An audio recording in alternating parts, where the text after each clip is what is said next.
السلام علیکم ورحمۃ اللہ وبرکاتہ۔ امید ہے کہ تمام دوست احباب بخیر ہوں گے۔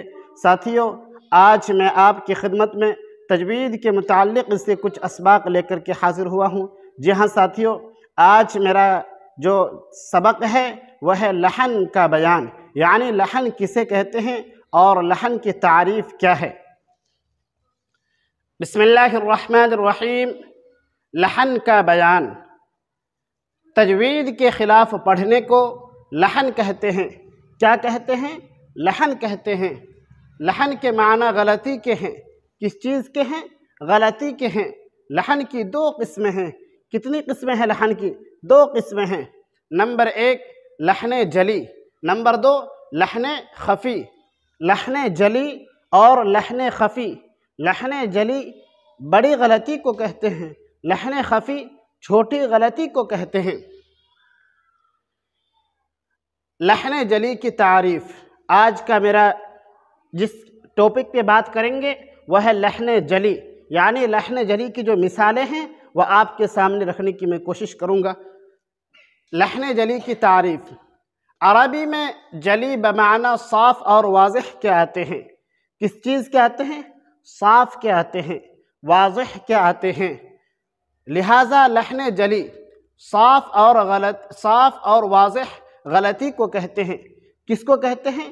جو صاف ہو، واضح ہو، یعنی ہر کسی کو نظر آتا ہو، ایسی غلطی کو کیا کہتے ہیں؟ لحن جلی کہتے ہیں۔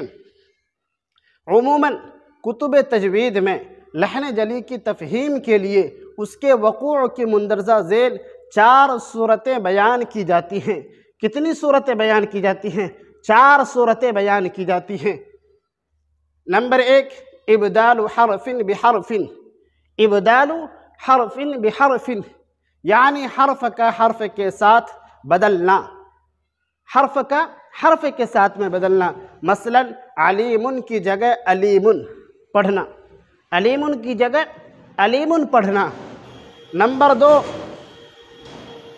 ابدال حرکت بحرکت۔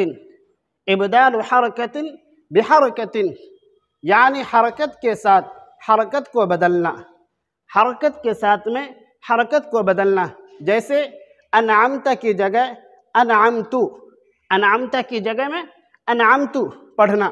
نمبر 3 حرکت کی بجائے سکون یا سکون کی بجائے حرکت پڑھنا، حرکت کی بجائے سکون پڑھنا اور سکون کی بجائے حرکت کو پڑھنا۔ مثلا انشأہ کی جگہ انشاہا، کیا ہے؟ انشأہ کی جگہ انشاہا۔ نمبر 4 کوئی حرف گھٹانا یا بڑھانا، جیسے یوقنون کی جگہ یقینون، جیسے یوقنون کی جگہ یقینون۔ ایسی غلطی کو کیا کہتے ہیں؟ لحن جلی کہتے ہیں۔ لحن جلی بڑی غلطی کو کہتے ہیں۔ کون سی غلطی؟ جو ہر کسی کے سامنے واضح ہو جانے والی ہے، جو قراء کے علاوہ، قاریوں کے علاوہ جو عام لوگ ہیں جو قرآن کو پڑھنا جانتے ہیں وہ بھی پکڑ سکتے ہیں۔